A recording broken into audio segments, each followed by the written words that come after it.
मुझे आज भी वो दिन याद है जब मैं अपनी शादी के 3 साल बाद हिंदुस्तान वापस आया था। घर का हर शख्स एयरपोर्ट पर मौजूद था, जिसमें मेरी 2 साल की बेटी आलिया भी थी। मेरी आंखें दीपा को ढूंढ रही थी, लेकिन उसको वहां ना पाकर मैं थोड़ा सा बेचैन हो गया। घर वालों से मिलकर आलिया को गोद में लिया तो वो जोर जोर से रोने लगी। राजीव, लाओ इसे मुझे दे दो, दीदी की आवाज आई। तो फौरन ही मैंने दीपा का पूछ लिया, दीदी, दीपा क्यों नहीं आई मुझे लेने, और फिर इतनी छोटी सी बच्ची को भी भेज दिया। राजीव, तुम परेशान मत हो, वो घर पर तुम्हारे लिए खाना बना रही है। वो कौन सा रोज रोज काम करती है, आज सब लोग तुम्हें मिलने आए हैं तो इसलिए खाना बना रही है। मैं दीदी की बात सुनकर खामोश हो गया। एयरपोर्ट से घर तक कोई 1 घंटे का सफर था। मैं पूरा रास्ता आलिया से खेलता रहा। अब वो मुझे देखकर हंस रही थी। सब कुछ अच्छा सा लग रहा था, लेकिन दिल उदास था। काश दीपा भी आ जाती। 3 साल हो चुके हैं उसे देखे। क्या खाना ज्यादा जरूरी था, मिलना नहीं? मेरे दिल में कुछ अजीब अजीब से सवाल उठ रहे थे। खैर, घर के दरवाजे पर पहुंचे तो दीपा पहले से ही गाड़ी की आवाज सुनकर वहां पहुंच चुकी थी। दूर से देखा तो दिल चाहा जाकर मिल लूं, लेकिन नहीं, बस दूर से ही मुस्कुरा दिया और वो हल्की सी मुस्कुराहट के बाद पानी लेने चली गई।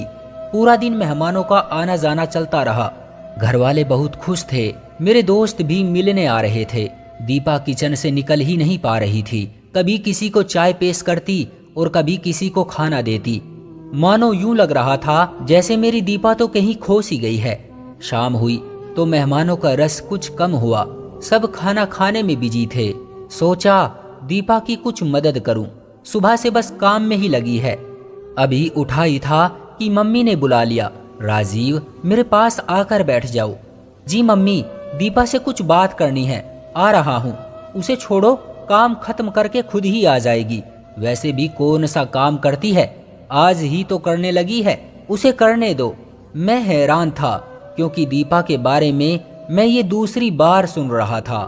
दीपा के खिलाफ कहीं ना कहीं आग मेरे दिल में लग चुकी थी। सुबह जब दीदी ने दीपा को काम ना करने का सुनाया और साथ में मम्मी भी दीपा को डांटने लगी तो मैं भी चुप करके बैठ गया और सोचने लगा कि शायद मम्मी ठीक कह रही होगी। आखिर वो मेरी माँ है, गलत कैसे कह सकती है। रात को जब सब सोने चले गए तो दीपा से कुछ बात करने का मौका मिला। दीपा, इतनी चुप क्यों रहती हो? तुम तो बहुत बोला करती थी, याद है ना? पूरा दिन हम ऑफिस में बस तुम्हें चुप कराया करते थे। कभी वो उससे लड़ाई तो कभी मैडम सुनीता से। दरअसल दीपा और मैं एक ही ऑफिस में नौकरी करते थे। दीपा मुझे पहले दिन से ही पसंद आ गई थी। जब वो पहले दिन नौकरी पर आई थी, मासूम सी थी, पर बोलने में पूरी तोता थी। हमने 3 साल तक एक साथ जॉब की। फिर मुझे बाहर जाने का मौका मिला तो जॉब छोड़ दी, लेकिन आपको कभी नहीं बोला, तुमको अपनाना चाहता था।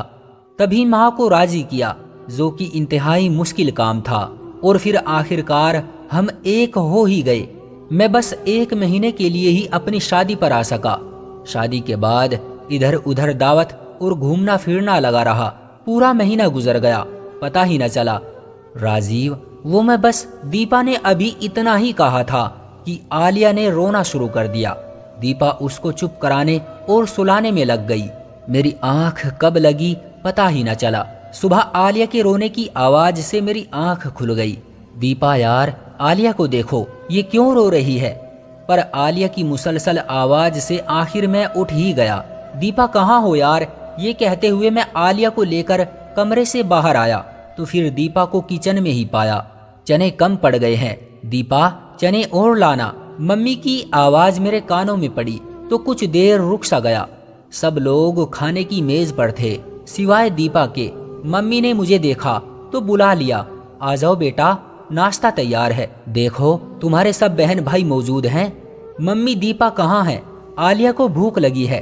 तभी दीदी बोली, आलिया को मुझे दे दो, तुम फ्रेश हो जाओ, इसे मैं देखती हूँ। आज फिर दीपा किचन में अकेली और पूरा खानदान, जिसमें कम से कम 20 लोग तो होंगे, खाने में बिजी थे। मम्मी तो कह रही थी कि दीपा कोई काम ही नहीं करती, बस कल ही किया था, तो फिर ये क्या था? दीपा, अपना और मेरा खाना बाहर ले आओ। शायद मेरी बात किसी को भी अच्छी नहीं लगी थी, पर कुछ ऐसा भी था जो मुझे भी अच्छा नहीं लग रहा था। सुबह से दोपहर, दोपहर से शाम दीपा का बस एक ही काम था कि वो हर किसी की ख्वाहिश पूरी करने में लगी रहती। मैं समझ चुका था कि दीपा इतनी चुप क्यों हो गई है। मेरे घर में आ जाने के बाद दीपा के चेहरे पर फिर से कुछ बदलाव आना शुरू हुआ था। शायद मेरे जाने के बाद सब उस पर हावी हो जाएंगे, तभी वो थोड़ा सहम चुकी है।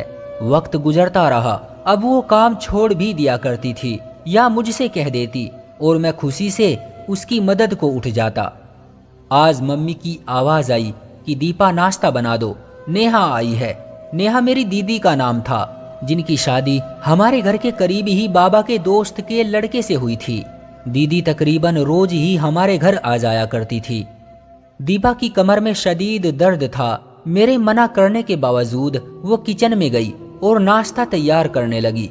क्योंकि आलिया अभी सो रही थी, इसलिए मैं दीदी से बातें करने में मसरूफ हो गया।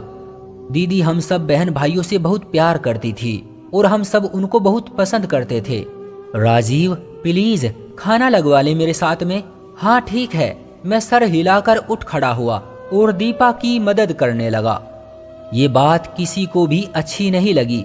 जब नाश्ते से फारिग हो गए और दीपा भी आलिया को लेकर कमरे में चली गई, तब दीदी और मैं एक दूसरे से बातें करने में मसरूफ हो गए। राजीव, तुम जानते हो मैं तुम लोगों से बहुत प्यार करती हूँ। कभी ऐसा नहीं चाहती कि तुम लोग खुश न रहो, लेकिन मेरी कुछ नसीहतों पर अमल करोगे तो सुखी रहोगे। आगे तुम्हारी मर्जी, मैं तुम पर जबरदस्ती तो नहीं कर सकती। जी जी दीदी, आप बोले। आपको मालूम है कि हम सब बहन भाई आपकी और मम्मी की बात को जरूर अहमियत देते हैं। राजीव, तुम अपनी बीवी की मदद जरूर किया करो, लेकिन इस हद तक जब तक कि तुम्हें कोई ना देखे।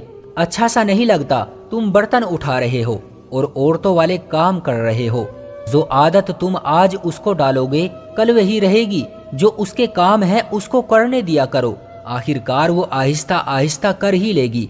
लेकिन अगर आदत बन गई तो फिर तुम्हें हमेशा ही उसकी मदद करनी पड़ेगी। दीदी की बात मेरे दिल को लगी। दिन गुजरते रहे, दीपा मुसलसल काम में लगी रहती। कभी मेरा दिल चाहता तो बस आलिया के लिए दूध बना देता, उससे ज्यादा कुछ नहीं। मम्मी नहीं चाहती थी कि मैं वापस दूसरे मुल्क जाऊं, बस फिर वही रह गया। क्योंकि मैं एक मेकअप की कंपनी में जॉब करता था, मैंने इसी काम को घर पर ही शुरू कर दिया, जिससे मैं घर बैठे ही कंप्यूटर से ऑनलाइन मेकअप सेल करके बहुत अच्छा कमा लेता। वक्त गुजरता गया, सब कुछ नॉर्मल था। मैंने कभी गौर ही नहीं किया कि दीपा क्या करती रहती है। जब मेरे 3 बच्चे हुए तो गुजारा थोड़ा मुश्किल हो गया। मेरी दोनों बेटियां तो स्कूल जाया करती थी, लेकिन बेटा अभी छोटा था। तभी मैंने और दीपा ने एक फैसला किया कि हम बच्चों को बेहतर शिक्षा देने के लिए शहर शिफ्ट हो जाते हैं। वहां दीपा नौकरी कर लेगी और मैं घर बैठे अपनी चीजों को सेल कर लूंगा। दीदी से मशवरा किया तो उन्होंने भी उसकी हामी भर ली कि ठीक है, बस मम्मी को मत भूल जाना। मेरी तो ख्वाहिश थी कि मम्मी को साथ ले जाऊं, लेकिन मम्मी अपनों को छोड़कर जाने के लिए तैयार न थी। वो बड़े भाई के साथ रहने लगी। अब जिंदगी बेहद मसरूफ थी। मैं पूरा दिन शाम तक ऑर्डर ही लेता और उनको उनके पते पर भिजवा देता। दीपा जॉब में बिजी थी और बच्चे पढ़ाई में। एक दिन दीपा जॉब से आई तो शायद कुछ ज्यादा ही थक गई थी, आते ही सो गई और हम सब भूखे ही रह गए। दीपा थोड़ा बीमार रहने लगी थी। अब जब वो जॉब से वापस आती तो पहले की तरह चुस्त और ठीक महसूस न होती। अब दोपहर के खाने के साथ साथ हम रात का खाना भी होटल से मंगवा लेते। दीपा रोज कहती कि राजीव, मुझे डॉक्टर के पास ले जाओ, और मैं रोज काम की वजह से ना जा पाता। सालों साल यूं ही गुजरते रहे, ना मुझे टाइम मिला, ना दीपा की बीमारी ठीक हुई। नहीं मालूम उसे क्या हुआ था। फिर एक दिन ऐसा आया जब मैं खूब बीमार हुआ। पेट के दर्द ने जैसे मेरी जान निकाल दी हो। सिवाय दीपा के मेरे पास कोई नहीं था। आखिर मेरे घरवाले भी तो हैं, उन्होंने मेरा ख्याल क्यों नहीं रखा।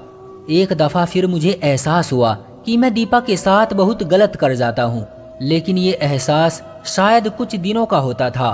फिर से वही जिंदगी जिसमें मेरी ख्वाहिश होती कि दीपा जॉब से वापस आकर खाना बनाए और पूरे घर को संभाले, और जब बात मेरी मदद की आती तो मैं अपनी थकान को आगे ले आता और दीदी की कही वो बात कि पत्नी की ज्यादा मदद ना करना, वरना सारी जिंदगी ही करनी पड़ेगी, मेरे दिमाग में मौजूद थी। दीपा और मैंने लड़ना शुरू कर दिया। कभी वो टाइम ना देने पर मुझसे लड़ती, और कभी मैं खाना ना बनाने पर, और कभी तेरे घर वाले, और कभी मेरे घर वाले। बस यूं ही तू मैं करके वक्त गुजरने लगा। कभी मान जाते, कभी लड़ने लगते। आज मैं बहुत उदास हूँ। दीपा हॉस्पिटल में है, उसको ड्रिप लगी है, और मैं खुद को काफी तनहा महसूस कर रहा हूँ। बस मैं और मेरे बच्चे, और कोई नहीं है।